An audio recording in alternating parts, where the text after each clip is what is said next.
pagi, Bapak Ibu Saudara sekalian. Di episode kita kali ini di channel Sang Penghujat, kita akan membahas Kitab Kejadian pasal 29. Di episode ke-27 ini ada sedikit yang ingin saya sampaikan kepada Anda sebelum kita membahas pasal 29 ini. Ada saran dari teman saya dan juga satu pertanyaan dari dia, mengapa di channel ini saya sebagai host tidak pernah menyarankan kepada pemirsa pemerhati channel ini untuk melakukan subscribe maupun melakukan notifikasi dan kemudian menyampaikan ke teman-teman ke khalayak lainnya. Memang ada keinginan saya sebenarnya agar channel ini semakin berkembang, sehingga channel ini nantinya tidak menjadi membosankan, tetapi justru menjadi channel yang digemari bagi Anda yang mencari kebenaran mengenai Alkitab, mencari kebenaran tentang hidup ini berdasarkan spiritualisme yang Anda yakini masing-masing. Namun, saya pun mengerti bahwa apa yang telah saya sampaikan kepada Anda ini bertolak belakang. Memang ada sebagian yang seiring sejalan dengan khotbah dari para pendeta. Untuk itu saya tidak akan banyak berkomentar. Tetapi lebih banyak yang saya sampaikan ini adalah mengkritisi dari khotbah-khotbah para pendeta tersebut.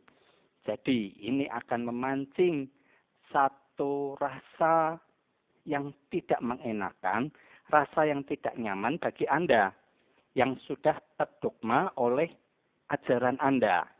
Karena apa yang saya sampaikan ini seringkali akan benar-benar mendobrak keyakinan Anda sendiri. Ini saya rasa tidak mengenakan bagi Anda.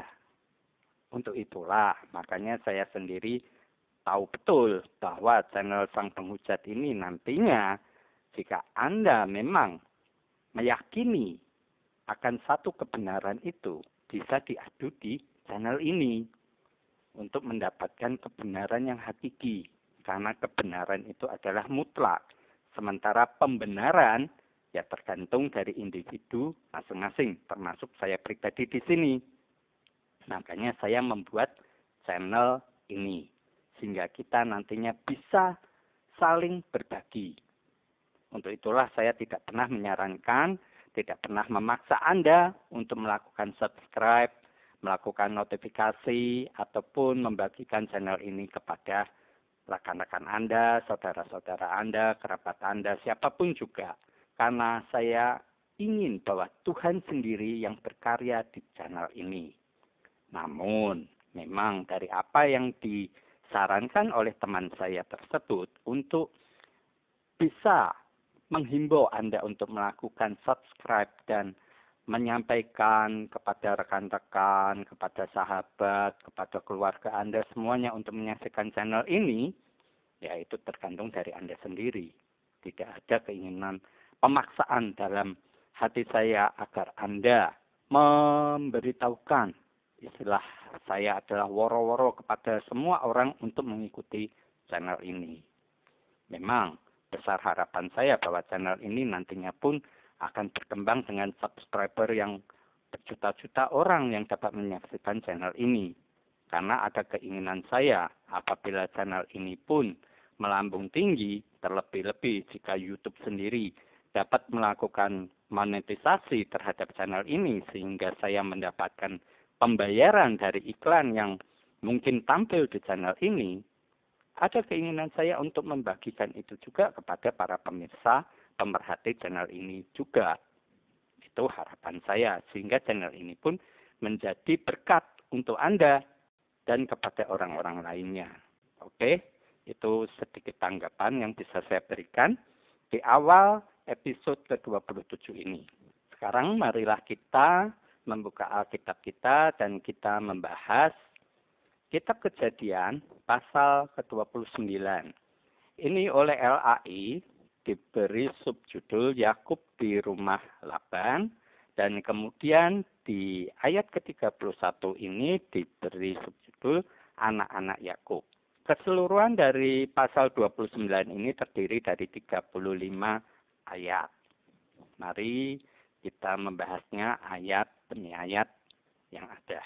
Dari ayat pertama, kemudian berangkatlah Yakub dari situ dan pergi ke negeri Bani Timur.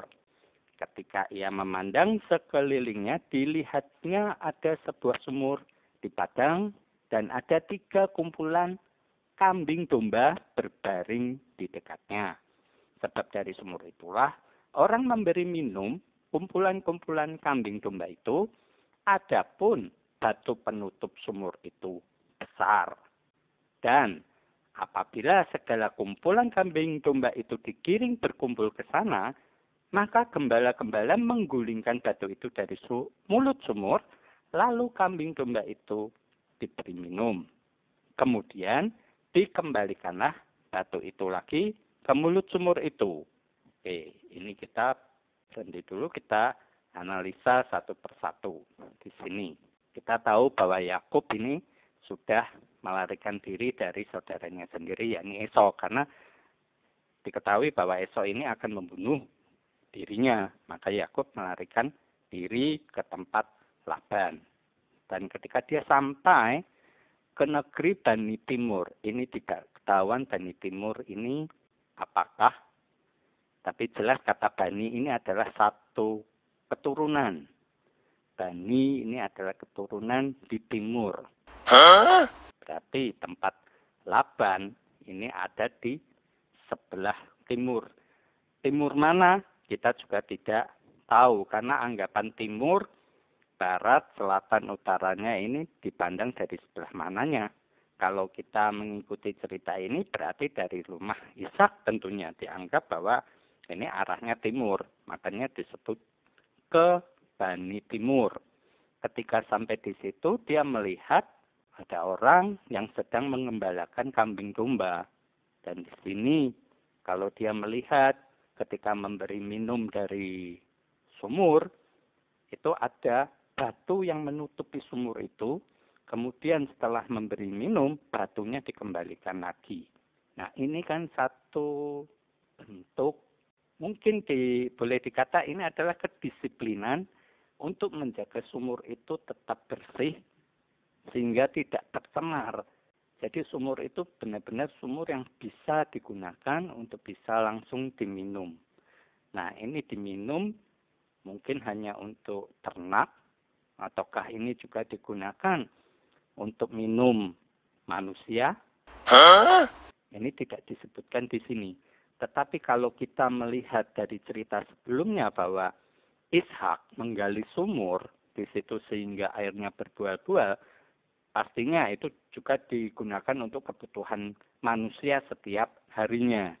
Jadi orang-orang di Bani Timur ini benar-benar menjaga kebersihan, higienitas dari sumur tersebut agar tidak tercemar. Untuk itulah makanya digunakan penutup dari batu. Kalau dilihat dari cerita sepintas ini, nampaknya orang-orang di Bani Timur ini mempunyai pemikiran mengenai kesehatan cukup maju dibandingkan yang lain. Ya, ini hanya tulisan cerita di Alkitab kita ini. Berarti zaman dahulu pun mereka sudah memperhatikan mengenai higienitas. Kita lanjutkan di ayat selanjutnya, di ayat keempat. Bertanyalah Yakub kepada mereka, saudara-saudara, dari manakah kamu ini? Jawab mereka, kami ini dari Haran. Lagi katanya kepada mereka, kenalkah kamu Laban, cucu Nahor? Jawab mereka, kami kenal. Selanjutnya katanya kepada mereka, selamatkah ia? Jawab mereka, selamat. Tetapi lihat, itu datang anaknya perempuan Rahel dengan kambing dombanya. Lalu kata Yakub, hari masih siang, belum waktunya untuk mengumpulkan ternak. Berilah minum kambing dombamu itu, kemudian pergilah mengembalakannya lagi. Tetapi jawab mereka, kami tidak dapat melakukan itu selama segala kumpulan binatang itu belum terkumpul. Barulah batu itu digulingkan dari mulut sumur dan kami memberi minum kambing domba kami. Nah, jelas di sini kita bahas. Kalau Anda melihat di sini dari ayat ini pun berarti ada jeda antara dari ayat 1 hingga 3 dibandingkan ayat 4 sampai ayat ke-8. Mengapa demikian? Ketika Yakub menanyakan kabar mengenai Laban, cucu dari Nahor, anak dari Betuel, ini mereka kenal. Orang-orang kumpulan ini, gembala-gembala ini kenal tentang Nahor. Ketika kemudian Yakub memberikan saran, hari masih siang, belum waktunya mengumpulkan ternak. Berilah minum kambing dombamu itu, kemudian pergilah mengembalakannya lagi. Ini berarti orang-orang ini belum memberi minum kepada kambing dombanya. Tetapi di ayat sebelumnya kita justru melihat bahwa mereka ini memberi minum. Berarti ini adalah kejadian yang berbeda. Jadi kemungkinan besar, menurut asumsi saya, ayat 1 hingga ayat ketiga ini terjadi di hari sebelumnya, di mana Yakub menyaksikan itu. Sementara di ayat keempat ini terjadi hari setelahnya, atau keesokan harinya, atau mungkin lusa harinya. Jadi hari setelah Yakub melihat kebiasaan dari orang-orang itu ketika memberi minum kepada kambing dombanya. Ketika ini disarankan kepada Yakub, disuruh memberi minum, kemudian digembalakan lagi. Digembalakan ini adalah supaya mereka, kambing domba ini, mencari makan. Tetapi mereka menjawab, kami tidak dapat melakukan itu selama segala kumpulan binatang belum terkumpul. Barulah batu itu digulingkan dari mulut sumur dan kami memberi minum kambing domba kami. Ini berarti harus semua yang biasa kumpul di situ, kambing dombanya dijadikan satu, barulah mereka membuka sumur itu. Jadi jangan sampai nanti buka tutup terus. Nah, ini juga mengganggu. Ini cara berpikir orang di sini begitu disiplin. Jadi harus dikumpulkan dulu, baru diberi minum, setelah itu digembalakan. Nah, ini berbeda dengan cara berpikirnya si Yakub. Yakub tidak tahu cara yang demikian. Dan ketika diberi saran ini, orang-orang itu, para gembala itu, justru mengatakan bahwa Rahel itu juga datang untuk mengembalakan kambing domba. Jadi gembala itu tidak selalu laki-laki atau cowok. Ternyata di cerita ini pun Rahel yang perempuan pun mengembalakan kambing domba. Nah, ini sesuatu yang selama ini menjadi asumsi saya bahwa gembala adalah laki-laki. Karena dari sejak kecil ketika ada peringatan Natal, kalau ada gembala selalu pelakunya adalah cowok, laki-laki. Dan tidak pernah ada gembala itu cewek.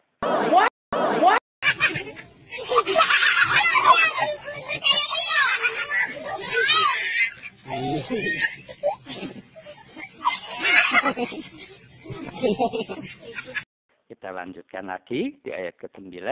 Selagi ia berkata-kata dengan mereka, datanglah Rahel dengan kambing domba ayahnya, sebab dialah yang menggembalakannya. Nah, ini berarti seperti yang saya katakan tadi, bahwa memang ada penggembala cewek, tidak selalu cowok. Ketika Yakub melihat Rahel, anak Laban saudara ibunya, serta kambing domba Laban, ia datang mendekat, lalu menggulingkan batu itu dari mulut sumur dan memberi minum kambing domba itu. Kemudian Yakub mencium Rahel serta menangis dengan suara keras. Lalu Yakub menceritakan kepada Rahel bahwa ia sanak saudara ayah Rahel dan anak Ribka. Maka berlarilah Rahel menceritakannya kepada ayahnya.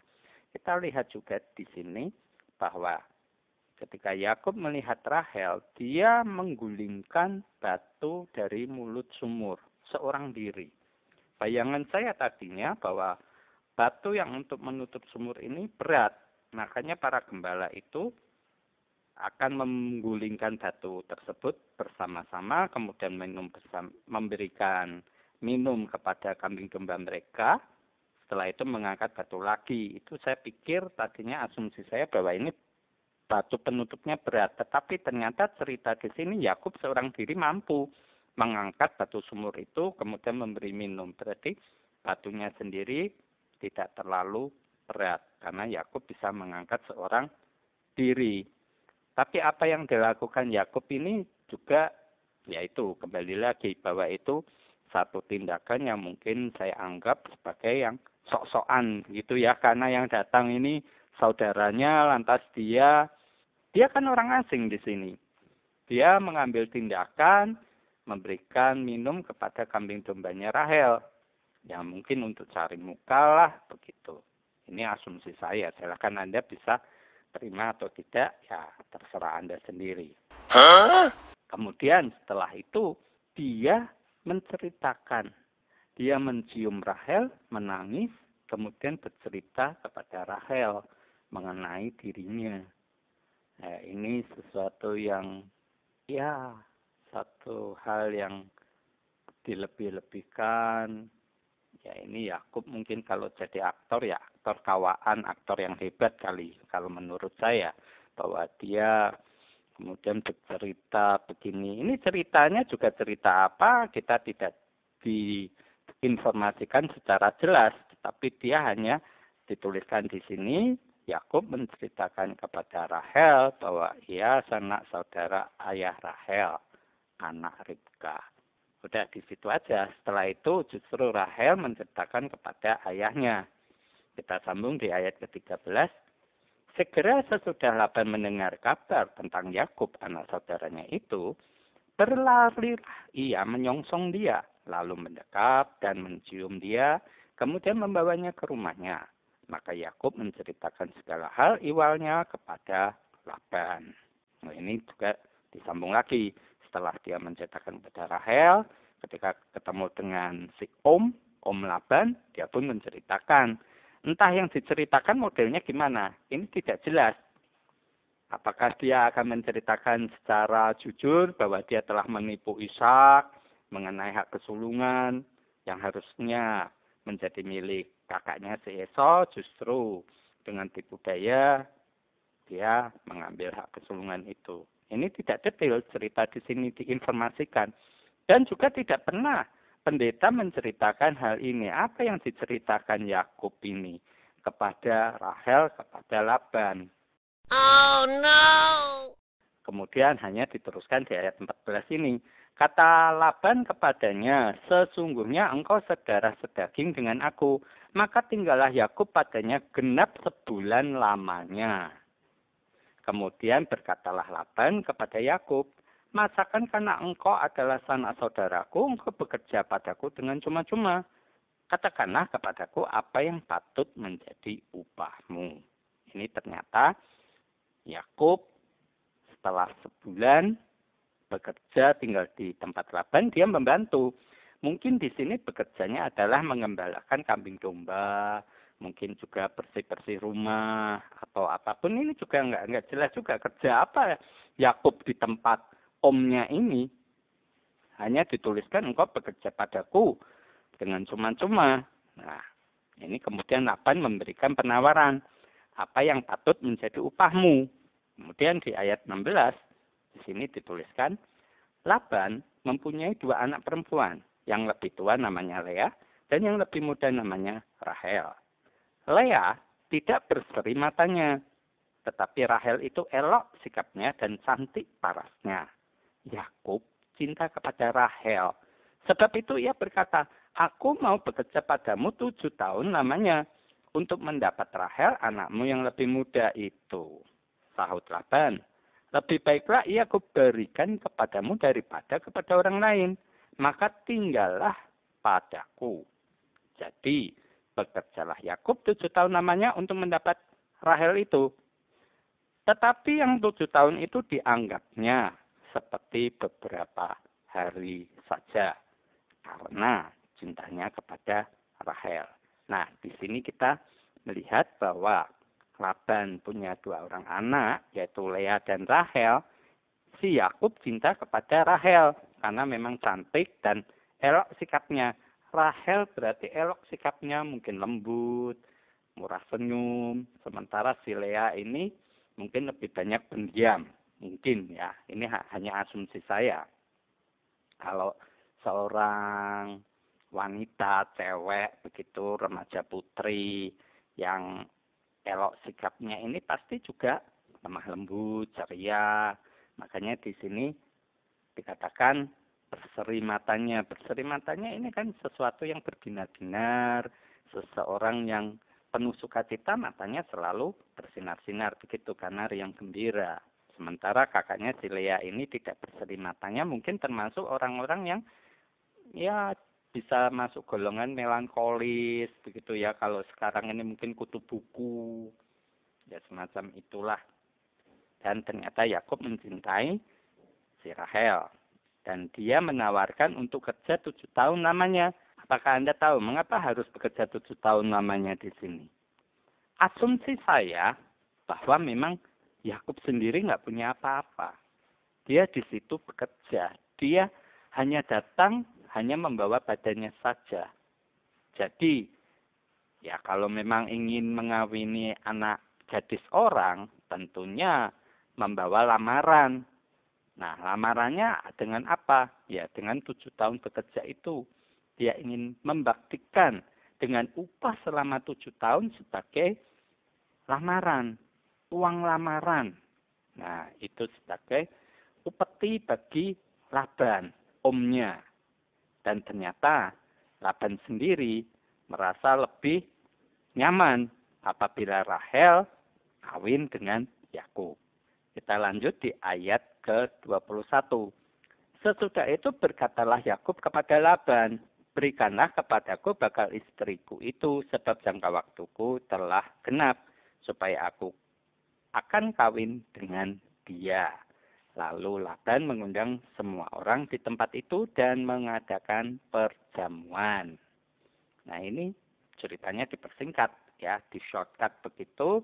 Kita hanya diberi trailer semacam sinopsis, cepat sekali ceritanya dipersingkat. 7 tahun itu sudah terlewatkan dan tidak disebutkan selama 7 tahun itu ada kejadian apa-apa.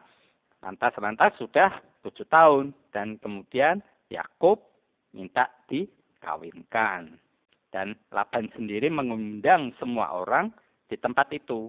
Jadi katakan ini Laban mengundang satu RT, satu RW untuk datang ke tempat dia untuk mengadakan perjamuan.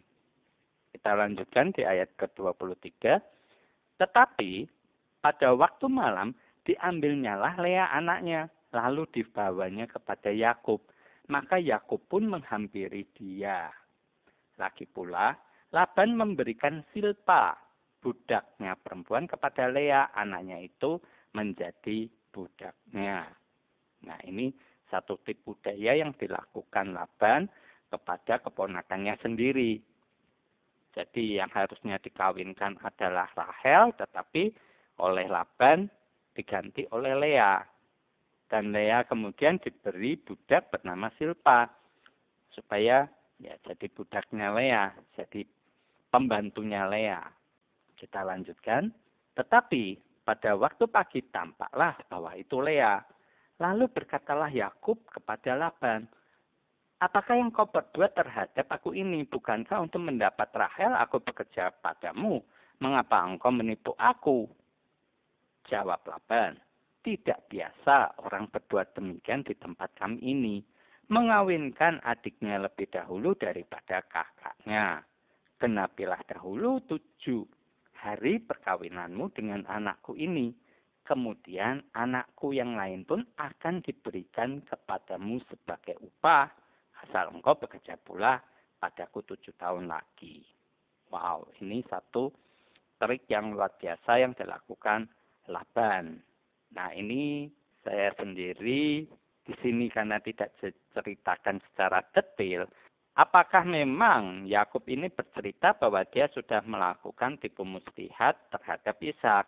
Karena ini seakan-akan satu ganjaran yang diterima Yakub bahwa dia pun ditipu oleh omnya. Bahwa dia harusnya kawin dengan Rahel, justru dia dikawinkan dengan Lea, anaknya yang lain. Dan kemudian dipaksa untuk kerja 7 tahun lagi supaya mendapatkan Rahel. Ini kan semacam hukuman, karma yang diterima oleh Yakub akibat dari perbuatan dia terhadap orang tuanya sendiri. Nah ini entah demikian, entah tidak. Tapi yang terjadi ya inilah.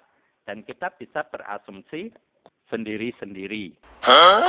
Di ayat ke-28 ini tertulis, maka Yakub berbuat demikian. Ia menggenapi ke-7 hari perkawinannya dengan Lea. Kemudian Laban memberikan kepadanya Rahel. Anaknya itu menjadi istrinya. Lagi pula Laban memberikan Bilha, budaknya perempuan, kepada Rahel, anaknya itu menjadi budaknya.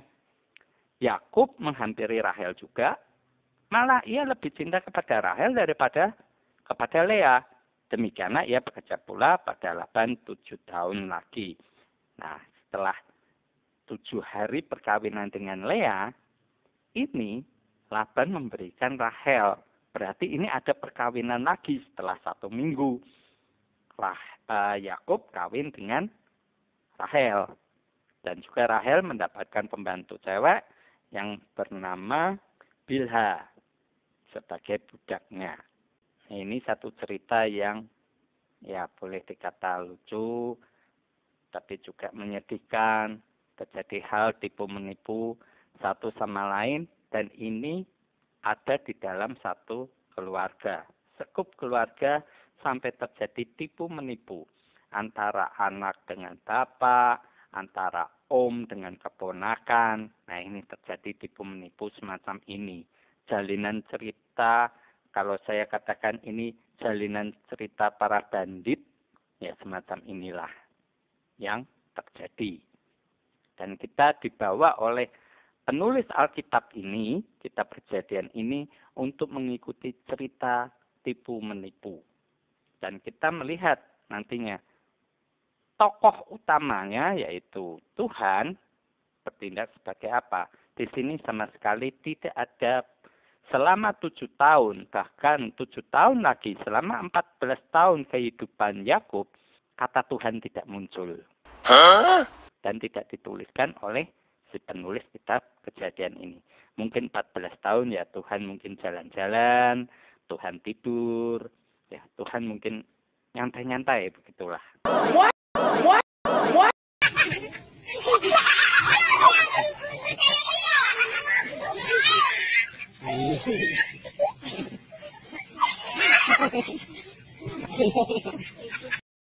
Kita lanjutkan lagi ke ayat 31. Nah ini diberi perikop anak-anak Yakub. Ketika Tuhan melihat bahwa Lea tidak dicintai, dibukanyalah kandungannya, tetapi Rahel mandul. Nah ini baru tokoh Tuhan muncul kembali. Setelah bertahun-tahun tidak pernah muncul, tahu-tahu muncul setelah terjadi adegan esek-esek perkawinan. Dan apa yang dilakukan Tuhan? Ya kembali urusannya dengan esek-esek. yakni dibukanyalah kandungannya. Kandungan dari Lea. Karena apa?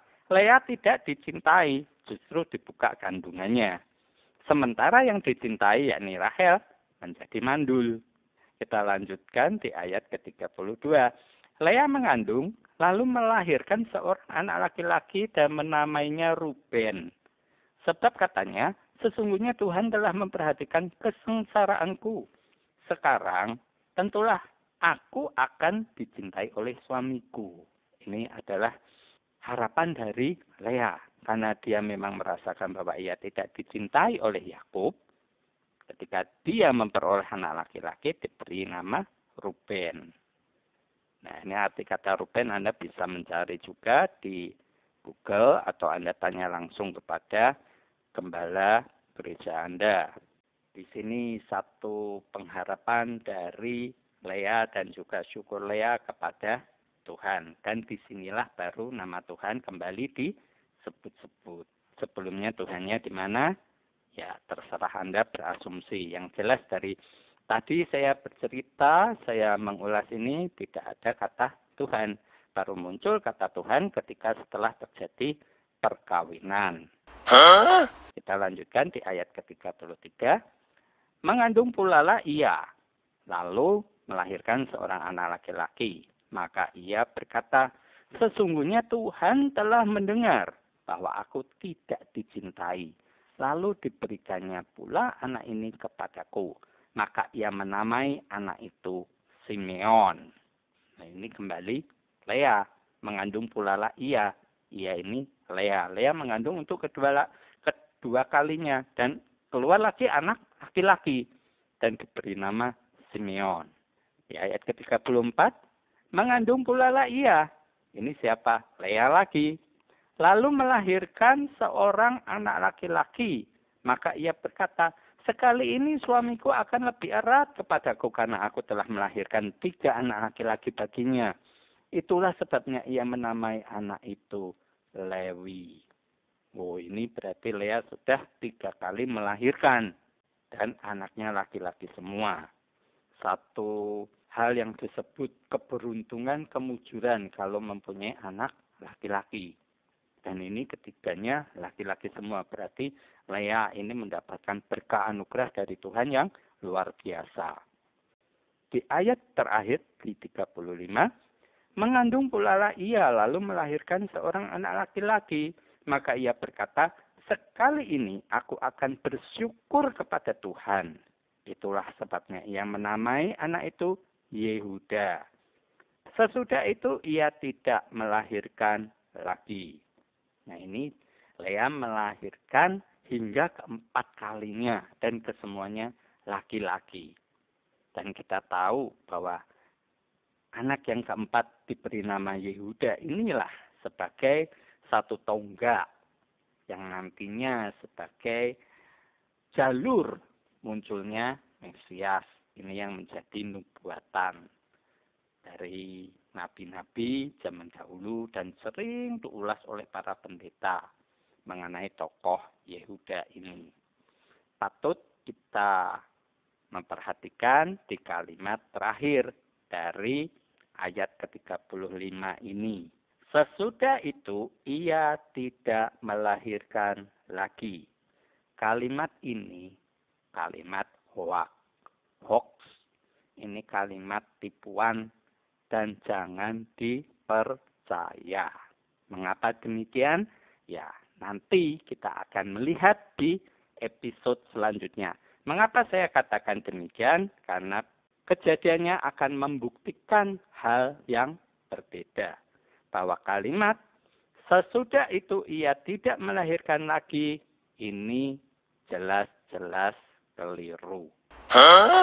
Oke, Bapak Ibu Saudara sekalian, kita telah membaca dari kitab Kejadian pasal 29 ini yang terdiri dari 35 ayat. Kita telah membaca dan kita telah mencoba menganalisanya.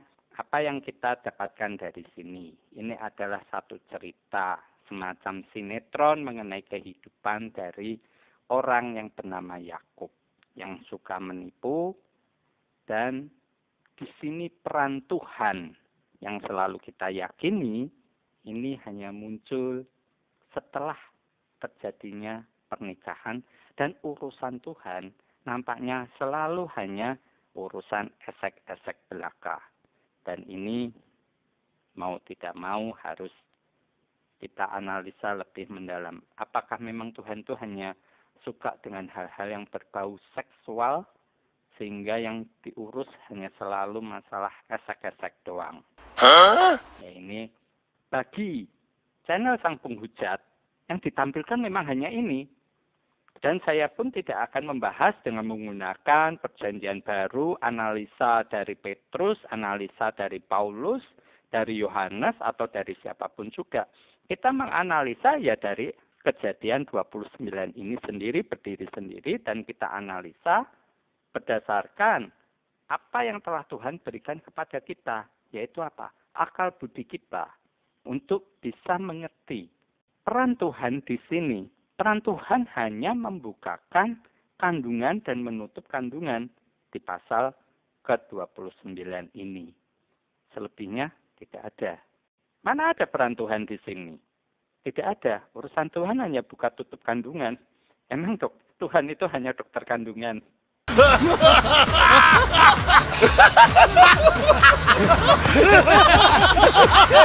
Ya, inilah menariknya dari Alkitab kita ini. Selalu saja kita bisa tertawa.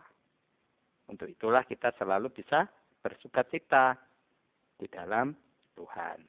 Oke, Bapak Ibu, sekian dulu untuk episode ke-27 kali ini.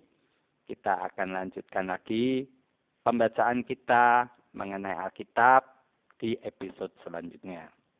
Banyak terima kasih untuk segala perhatian yang telah Anda berikan di channel ini.